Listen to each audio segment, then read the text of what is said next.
নমস্কার বন্ধুরা, tasty and one byte চ্যানেলে আপনাদের স্বাগত। আজকের যে রেসিপিটা নিয়ে এসেছি মশালা রুটি। এর জন্য আমি আটাকে চেলে নিয়েছি।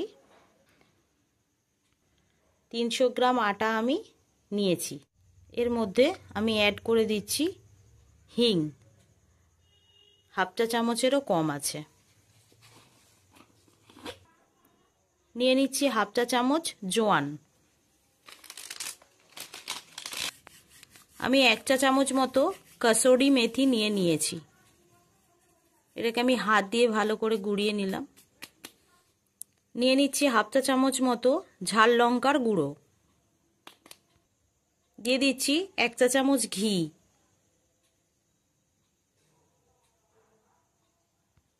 দিয়ে দিচ্ছি স্বাদ অনুযায়ী লবণ। এবারে এটাকে আমি ভালো করে সঙ্গে মেখে নেব। আমি এইভাবে ভালো করে মেখে নিচ্ছি। আমার ভালো করে এগুলোকে মেশানো হয়ে গেছে। এবারে আমি জল দিয়ে এটাকে মেখে নেব।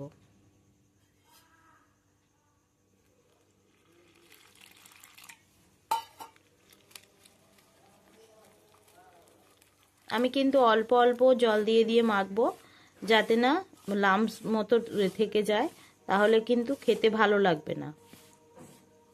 সেই জন্য কিন্তু আমি অল্প অল্প জল দিয়ে মেখে নিচ্ছি। দেখুন বন্ধুরা, আমি এইভাবে কিন্তু মাখিয়ে নিয়েছি। আটাটা কত নরম করে মেখেছি দেখুন। এবারে আমি একটা একটা করে লেচি করে বেলে নেব। এই রুটিগুলো কিন্তু আপনারা রাত্রে ডিনারে করতে পারেন, খুব ঝটপট হয়ে যায়। শুধু আটাটা মাখাটারই যা সময় লাগে। এগুলো কিন্তু আপনি টক দইয়ের সাথে খেতে পারেন, অথবা যদি মনে হয় বাড়িতে ধনে পাতা বা পুদিনা পাতা রয়েছে তার চাটনি করেও তার সঙ্গেও কিন্তু খাওয়া যেতে পারে। তো দেখতে থাকুন বন্ধুরা, আমি দেখাচ্ছি। এইভাবে আমি লেচিগুলো করে নিয়েছি। এবারে যেমন রুটি বেলে তেমন রুটি বেলে সেঁকে নেব। আমি এইভাবে বেলে নিয়েছি, যেমন রুটি বেলে তেমনই আমি বেলে নিয়েছি।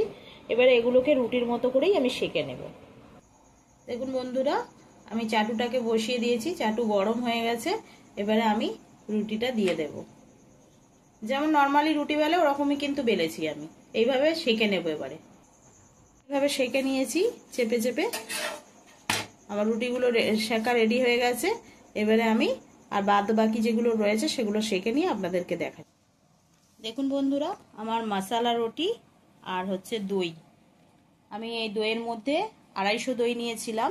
250 দই এতে নেই, কমই আছে। 250 দইয়ের মধ্যে আমি কিন্তু 1.5 চামচ চিনি আর হচ্ছে লবণ দিয়েছি, আর তার সঙ্গে হচ্ছে বিট নুন দিয়েছিলাম অল্প পরিমাণে স্বাদ অনুসারে। দিয়ে আমি কিন্তু এটাকে ভালো করে ফেটিয়ে নিয়েছি। এই টক দই আর রুটি আপনারা এটা বাড়িতে অবশ্যই ট্রাই করে দেখবেন। মশালা রুটি, এর সঙ্গে আপনারা অন্যান্য চাটনিও খেতে পারেন, আমি বলে দিয়েছি। অল্প সময়ের মধ্যে এটাই আপনারা বানিয়ে নিতে পারবেন খুব সহজে। বন্ধুরা, আজকের মতো এইটুকুনি। আপনারা ভালো থাকবেন। আর অতি অবশ্যই যদি ভিডিওটা ভালো লাগে, লাইক, শেয়ার, সাবস্ক্রাইব করতে কিন্তু ভুলবেন না। আর আপনারা কিন্তু অতি অবশ্যই কমেন্টে জানাবেন কেমন লাগলো।